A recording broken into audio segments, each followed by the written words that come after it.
سقوط مدوي لأسود فارس قدام منتخب الأسود الثلاثة بسداسية، وكان بطلها نجم الجانرز الأرسنال بوكايو ساكا في افتتاح الجولة الأولى من مباريات المجموعة الثانية في كأس العالم قطر 2022.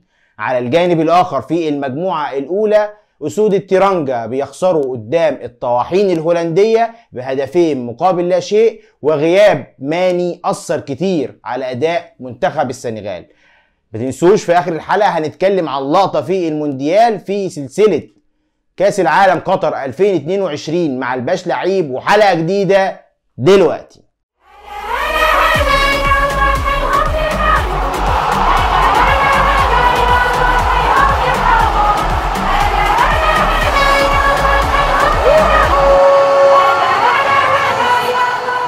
بسم الله الرحمن الرحيم، والصلاة والسلام على خير الأنام سيدنا محمد عليه أفضل الصلاة والسلام. أهلا بكم أعزائي المشاهدين وحلقة جديدة في سلسلة كأس العالم قطر 2022 مع الباش لعيب. سداسية من منتخب الأسود الثلاثة بيلقم بيها ساوث جيت مدرب منتخب إنجلترا، مدرب منتخب إيران أو منتخب أسود فارس كارلوس كيروش المدرب السابق لمنتخب مصر، بسداسية صعب ان اي حد يتوقع ان استهلال مشوارك في المونديال تبقى برقم كبير زي الرقم ده.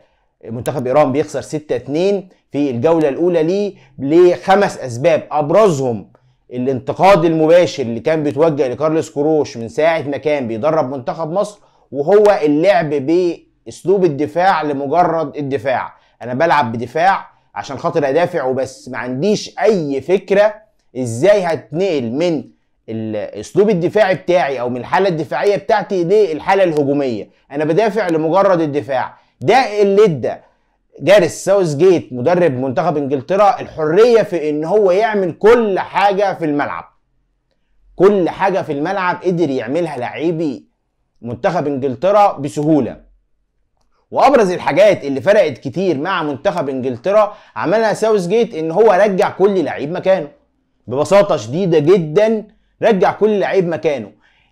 ان انت ترجع كل لعيب في مكانه وكمان الفريق اللي قدامك بيدافع لمجرد الدفاع، ده ادى ثقه كبيره قوي للاعيبه منتخب انجلترا، رغم ان معظمهم كان بادئ الموسم بشكل سيء جدا. ابرز الناس اللي بدات بمستوى سيء كان هاري كين وراشفورد ورحيم ستيرلينج.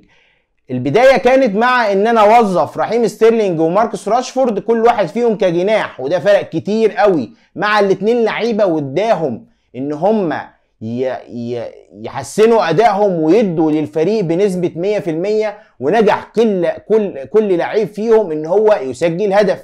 كمان وجود بوكايو ساكا لاعب منتخب انجلترا ونجم الارسنال في الملعب فرق كتير جدا جدا جدا مع هجوم منتخب انجلترا. الراحة كمان اللي خدها لاعبي منتخب انجلترا قبل البطولة اداهم برضو فوقان في الملعب، يعني خلاهم داخلين الماتش عايزين يلعبوا كورة.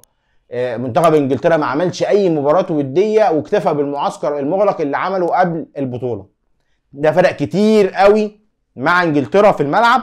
وكمان التوتر والشحن الزيادة اللي عمله كارلوس كيروش للاعيبة ايران خلاهم مش متمسكين في الملعب. شفنا نسخة من منتخب قطر قدام الاكوادور مع الفارق في قوة منتخب الاكوادور قدام قوة منتخب انجلترا، لكن هي نفس النسخة بالظبط من مباراة قطر والاكوادور شفناها مع ايران وانجلترا، مع الفارق ان انجلترا كانت فاعليتها اكبر على المرمى وقدرت تحرز 6 أهداف كاملة، وبتضع قدما في الدور القادم من أول مباراة. يعني أول مباراة لمنتخب الأسود الثلاثة بيحط رجله في الدور القادم من بطولة كأس العالم قطر 2022.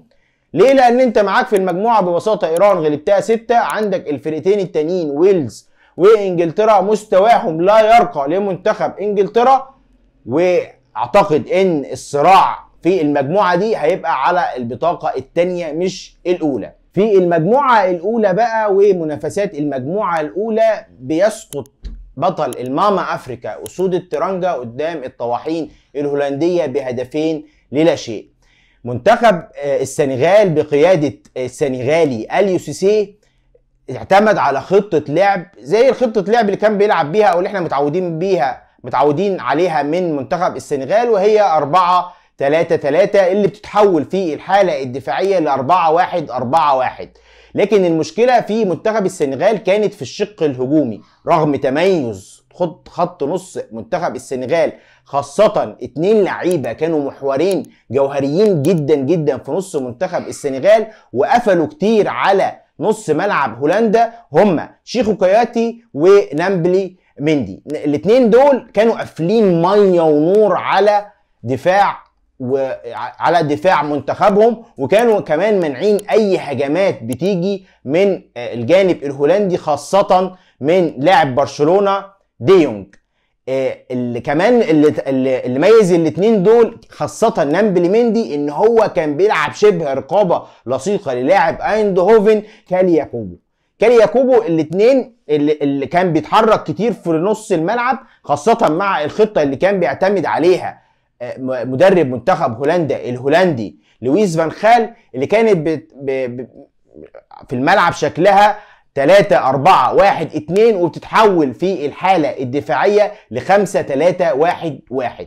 وجود كالياكوبو في نص الملعب كان عشان خاطر ينقل اللعب من خط نص منتخب هولندا عشان لقدام، وبيعتمد على الانطلاقات اللي بيساعدوا فيها ديمفريس من على اليمين، وكمان زيادة دي ليخت عشان خاطر يغطي وراه. وهنا كانت نقطة ضعف منتخب هولندا، هما الاتنين دول ديمفريس ودي ليخت. الجانب الايمن لمنتخب هولندا هو كان الجانب الاضعف، وكانت غلطة اليو سيسي في الشوط الاولاني وبدايات الشوط الثاني مع تراجع منتخب هولندا في نص ملعبه انه ما نقلش اسماعيل صار الجنب اللي فيه الاتنين دول عشان خاطر يلعب عليهم ويستغل سرعته ومهارته. ما ابتداش ينقله غير في بداية الشوط الثاني، لكن فوجئ اليو سيسي اصابة شيخو كوياتي فرقت كتير جدا جدا جدا في نص ملعب هولندا اكتر من السنغال.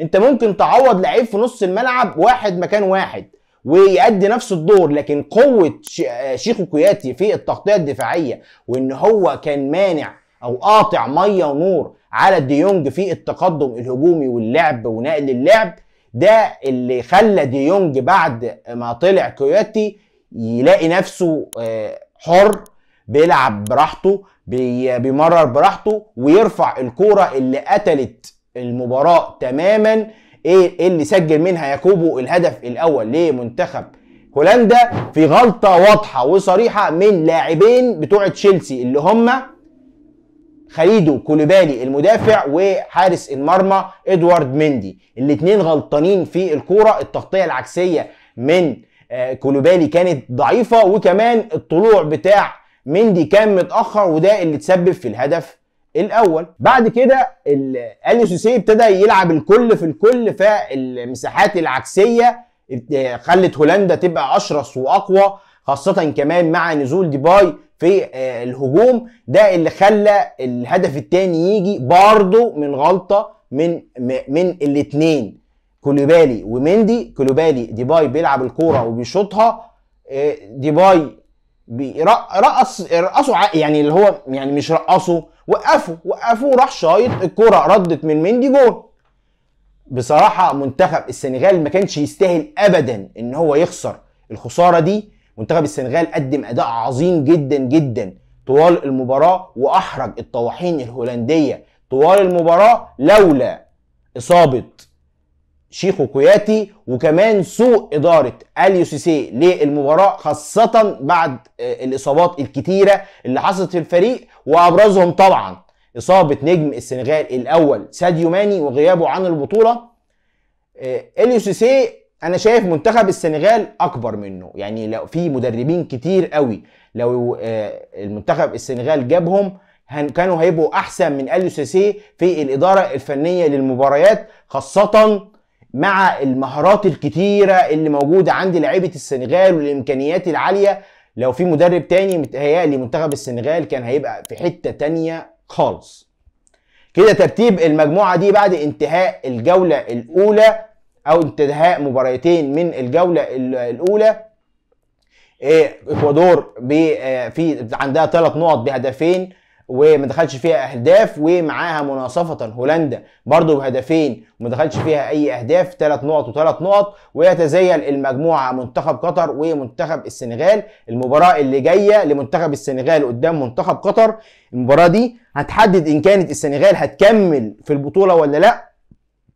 ماتش مهم جدا وعنق زجاجه بالنسبه لقطر عشان تخرج من الاداء السيء اللي قدمته قدام الاكوادور، في ظل ان المواجهه الثانيه هتبقى برضو صعبه وهيتحدد منها برضو متصدر المجموعه ما بين هولندا والاكوادور. ودلوقتي مع لقطه من المونديال هنرجع لمونديال 86 اللي قدرت الارجنتين ان هي تحصل على كاس العالم في مباراه نص النهائي كانت ما بين انجلترا وما بين الارجنتين، ويسجل دييجو ارماندو مارادونا هدف خرافي من اروع اهداف كاس العالم، من اروع الاهداف اللي ممكن تشوفها ومهما عدى عليها الزمن يعتبر من احلى اهداف كاس العالم. قدر منتخب الارجنتين ان هو يفوز بالمباراه ويصعد للنهائي ويكسب البطوله، لكن الهدف ده كان الهدف الثاني في المباراه.